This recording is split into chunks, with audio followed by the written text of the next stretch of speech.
All right, so we're good to go.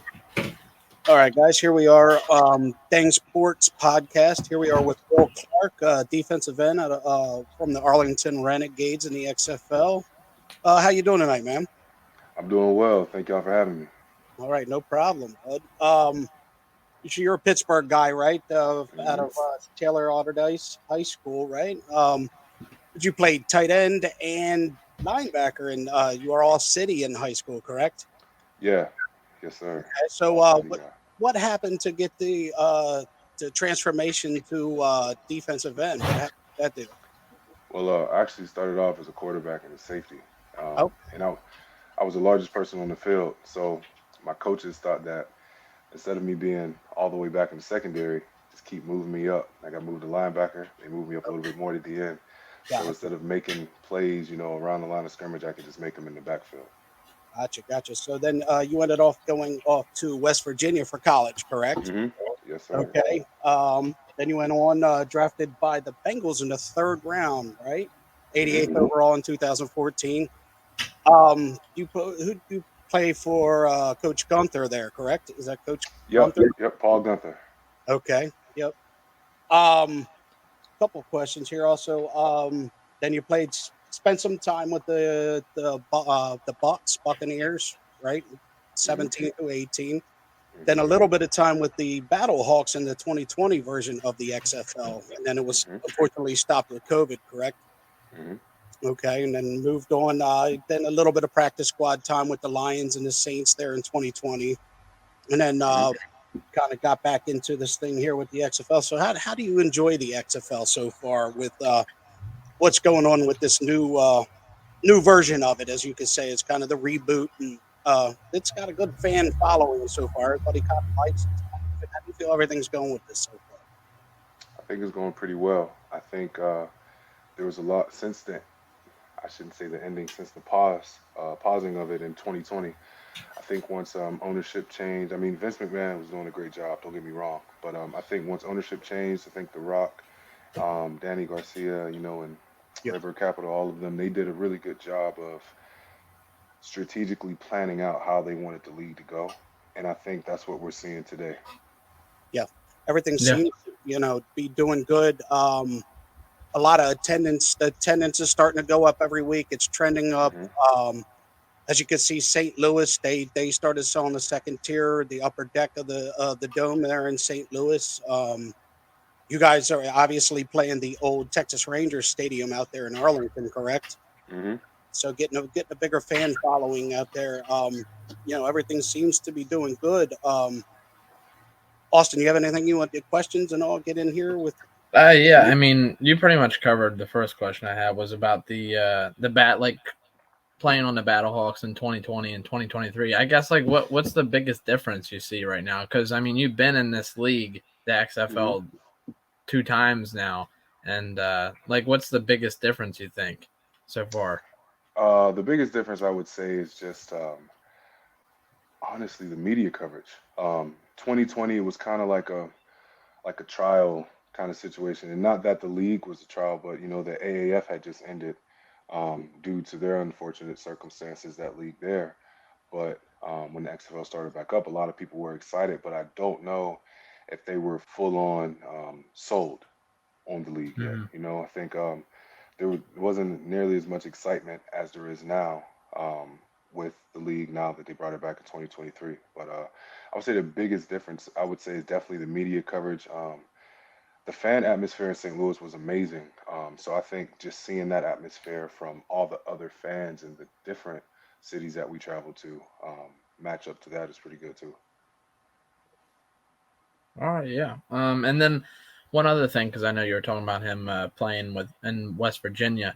I wrote down here that like I saw recently you posted something about Geno Smith, right? Because he hmm got that new 3-year contract. And Uh-huh. I know that when you start like your biggest year in 2013 when he was the starter as well at West Virginia, like what was it like playing with Geno Smith, and like what's your relationship with him now? Like what kind of player is he in the locker room? Well, we all came in together in the same freshman class, so that's my boy. Gino, man, he's a hard worker, extremely talented. can spin the ball, and I think that in the locker room, he's a guy that's going to be that leader, authentic leader. Not a fabricated guy, not a guy that you have to motivate, to do anything extra. Balling is his thing. He's been doing it since younger years in high school. At West Virginia, winning wasn't new to him, so I think it's well deserved, man, and he definitely worked for it. Yeah. I'm a big Seahawks fan too. So I mean, I watch every one So, of their games and stuff. And when we lost Russell Wilson, I thought I thought that was like the end of the world. But no, oh, Gino for sure. really stepped up for sure. Yeah, I think the team can only go up. Yeah, definitely. So growing up, I mean, you're a Pittsburgh guy. So are you a hmm Steelers fan or a big Steelers guy? What is your NFL fanship? I'm probably a little different playing in the league and all, but so what is your team? Who do you like? So right now, well, let's go back. So growing up, yes, I was a Steelers fan. I mean, it's hard to grow up in the city of Pittsburgh and not be a Steelers fan. So fan of the Troy Polamalu's and Jerome Bettis's and those guys, Heinz Wards, of course, and even Rod Wilson. It's funny those two guys coaching in the XFL. But growing up, a fan of the Steelers. But once I got to college, we play on Saturdays, and Sunday was really one of our big work days. It was after the game, so we really didn't get to watch a lot of Sunday football unless it was either the night games or Monday night. So I kind of lost track of watching the NFL for a little while. And then once I got drafted, I was playing amongst a lot of peers, So Okay. some guys that I knew. Now when I got drafted, I think Troy Polamalu was in his last year. Big Ben was still there, but other than those two guys, everyone else was they were kind of like within my age range. I knew them more from college instead of knowing them from like being a childhood hero of mine. So Yeah. I'm pretty neutral. I really just cheer on my friends and my buddies that are at different teams and things like that. Okay. So as you get more into the league type deal as a player, it becomes more of you kind of know the people more, so it's more of a friendship type deal than more of a fan. Absolutely, It's kind of a absolutely, different aspect for guys like us. We're sitting and watching and all because but you actually amongst these people, so you end up just it's a friendship type deal, and you just root on friends more. It's a different absolutely, perspective, you know what I mean? So for that's sure, cool for to sure. know. Going back, so what's this deal on Arlington? You guys got co-defensive coordinators with Tim Lewis and Jay Hayes, right? hmm So how does that work? I mean, call it co-defensive coordinators. Is that a different thing? I mean, I've never kind of heard of co-defensive coordinators. Are they both? It was one call the plays. One. I mean, kind of fill in on that, like how that works. Because So the way it works, honestly, everyone has their input. All of the coaches, it's more of I would say a melting pot of ideas and just schemes and things like that. So no one really, I would say, runs the show. It's more of a collective whole. yeah, I Okay. mean, you guys got a solid. I mean, our definitely a solid defense in Arlington. You guys defense come to play every week. It's pretty cool. Tim Lewis had a lot of NFL experience. hmm Multiple teams, Giants, going all through the list. So he's got a lot. You guys got a lot of experience on the defensive coaching side of the ball. It's pretty hmm cool stuff. So how do you feel different about the the XFL rules? Do you like the different rules? Or are you comfortable in them? Um, so what do you think about Yeah, this? I mean, honestly, I haven't really paid much attention to a lot of the changes. It seems pretty similar to 2020. I mean, they didn't really go off the record of doing anything too crazy, at least to my knowledge. But no, it honestly feels like normal, regular football. Yeah. Okay. Yeah, so it's pretty fun. hmm I definitely like the no extra points. The what 2 yard line for a 1 pointer, hmm 5 yard line for two, and then a 10 yard line for. I think the Sea Dragons go every single play for for a Yeah, three it's pointer. fun. It's pretty fun. Yeah. Honestly, it keeps the game interesting. Oh, it is. I mean, any team gets out big, there's always a chance. I mean, every single game, there's been what, maybe one blowout game this whole year. Every single game has a chance of a comeback, and we've seen pretty much a comeback almost every game this year. Which is cool Absolutely, because you get the chance at the 9 point play. Pretty much, you get down a touchdown or two, you're right back in the game with a 9 pointer. for So sure. that's some pretty good stuff. Um, Yeah. So how did you like your time in the NFL? I mean, was it a good experience for you? How do you feel that your NFL career was? And are you looking to get back in, or you here to play XFL? So what's your goal with that? So yeah, my NFL career is not over yet. I was hoping to stay in the NFL. Unfortunately, after my time with the New Orleans Saints, I had a knee injury that happened during that off season. So with that injury happening, a lot of teams were kind of wary about bringing me on and signing me. So um, one of my main goals and purposes of coming back to the XFL was to, show that I can still play at a high level, show that injury isn't bothering me or keeping me from playing the game. Okay, yeah, just keep getting game film on the stuff for everybody to look at and stuff, right? Get a shot at coming back. Absolutely. That's the goal. It's a lot of the guys in this league seem to be that's what they're doing. This is that either guys either fell out of the league or COVID just put a twist on everything. Yeah, it did. Whole world is just trying to run it back right now, man, and it just really took a big swing. Hmm. It messed a lot of stuff up. Kids at school to football leagues to a lot of stuff. How you feeling here, Austin? What else? You got some more questions here? Well, yeah, I mean, one of my questions was you played for a lot of teams so far in your career. Hmm. Like which team was your favorite so far to play on? Like was there a specific locker room that you just enjoyed being in the most? I would say honestly, my first team, Cincinnati, that was a team that brought me in. I learned a lot from a lot of the vet guys I was there with, and there's nothing like your first experience. So that city of Cincinnati, it still holds, very dearly a close piece of my heart. And I had a good time in Tampa Bay as well. Tampa Bay was fun. I was in New Orleans for a little while, but there wasn't a locker room that was bad, I would say. But so far, I would say my closest connection would probably be in Cincinnati. Okay, yeah, and then I guess another question I had is like what's it like being in the hub of the XFL? Like take us through a day. Like you wake up and like what do you do exactly every day there? Uh, wake up, catch the bus over. It's probably about a 55-second bus ride over. Yeah, so we'll go over there to Choctaw Stadium. Um, walk in. We get to walk across the field every morning. So it's kind of like a good refresher, for you every day. Go inside, hit the locker room, um, change, get your treatment, get your lift in, and get to business. Okay. Gotcha. Now, does Hmm. every team share the practice field at the same time, or you guys put out on like set schedules, like two teams at a time? Or I mean, with 8 teams, everybody practices at the same field, correct? No, they don't. So Okay. only us in Houston, Arlington and Houston, we share Choctaw Stadium. But I don't want to lie to you about where the Okay. other teams practice. But I know Seattle and Tampa they share practice field and I believe facility. St. Louis, I can't remember who they share with. It's either DC or San Antonio. But yeah, each team. So I believe there's two teams to a hotel. Two Oh, teams are okay. to a hotel. Yeah, they put two teams to a hotel, and then they share that Oh, facility. practice facility. Yeah, they share that practice. Yeah, they share that practice facility. Kind of regionally close to the practice field, the hotel or whatever, and then they all. Yeah, for sure. Okay, Yeah, which makes but sense. we're all within a close In a radius of ring one another, in though. Arlington, correct?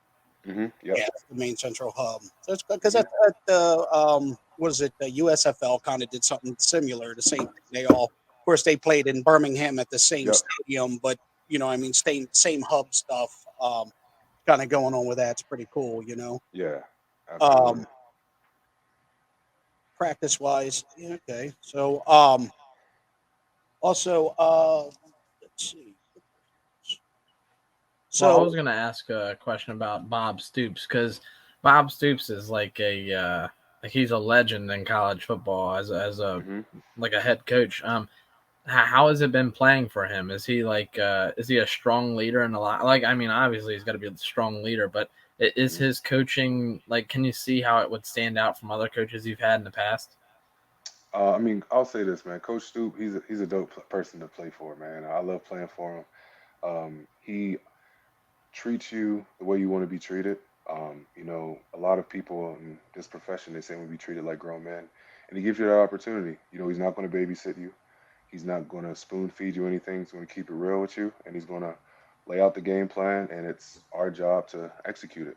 But overall, great guy, great person. He makes sure he spends time talking to the guys, spending time, in the meeting rooms with us. Really good coach, really great coach, actually.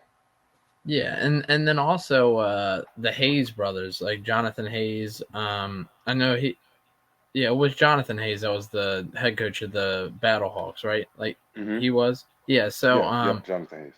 yeah. So how has that been like? Because I feel like you already learned their kind of play calling style and like the way that he runs a team, and now you have the same guys coaching you in 2023. So like, has it been like an easy transition to learn the I guess the team's play style?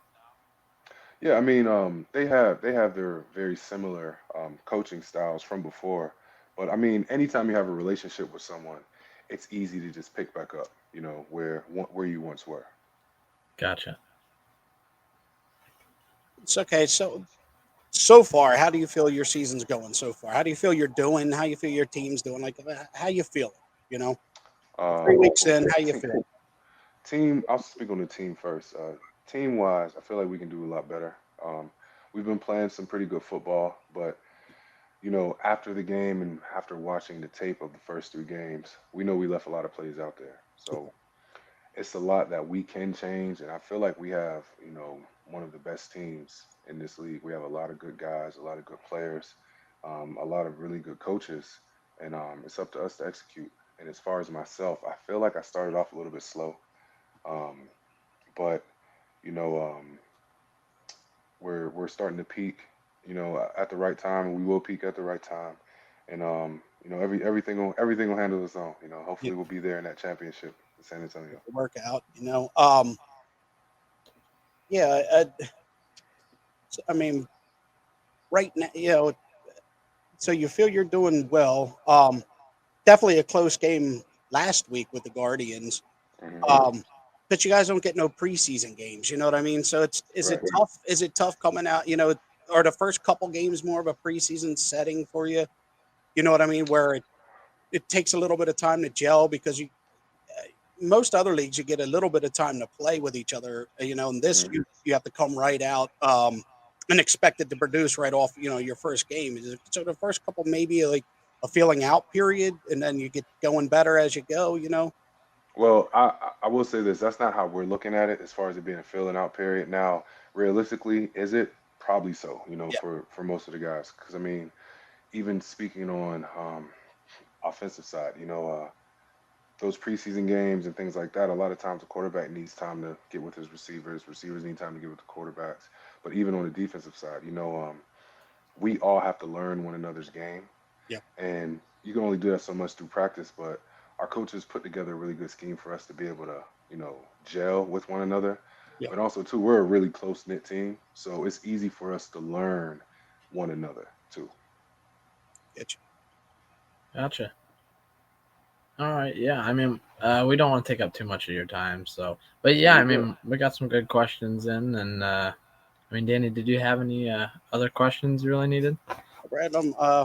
So we are Dang Sports. So it's Dan Austin, and we got my little buddy, my 11-year-old son here. He's in the background. He helps us do statistics, stuff like that, and Okay. we're gonna bring him in on the background here. He's got a question for you. He's gonna step in here, All right. Cool. and and have a little chat with him, Gav. But go ahead and kick off. He's 11 years old. You off mute, buddy? Yeah. All right. How does it feel being back on a football field after 3 years? It feels great. Anytime you get a chance to play football, it's amazing. That's good. So you won't be a football player when you grow up, Gav? Maybe. Maybe. Maybe. He likes this stuff, man. I mean, this is our third one, man. We're just learning this stuff too as we go. And he just really wants to do. We started this as fun, man, and this is something my son I think he wants to do as he gets older. He likes the podcast talking, and Yeah, he's a sport nut. You know what I mean? He for knows his sure. stuff. So hopefully we got a fan with you because we're a fan of you for sure. We're going to be following a lot closer. You know what I mean? And It's been very nice to meet you, man, and good luck to you the rest of the way, man. Hopefully, see you guys in the playoffs and running for that championship, man. You know what I mean? Absolutely, absolutely. Dan, Yeah. Austin, thank y'all, man. I really appreciate y'all having me on, giving me the opportunity to speak with you guys, and I'm definitely a fan of yours as well. So Appreciate it, man. looking Go forward ahead to and seeing Thank you you, man. guys, man. look at us on we're on everything, Apple Podcast, on YouTube. Go ahead and subscribe and follow and on, and we'll be following you closely. And again, Gotcha. good luck, and God bless you, and hopefully everything works out. And stay healthy, buddy.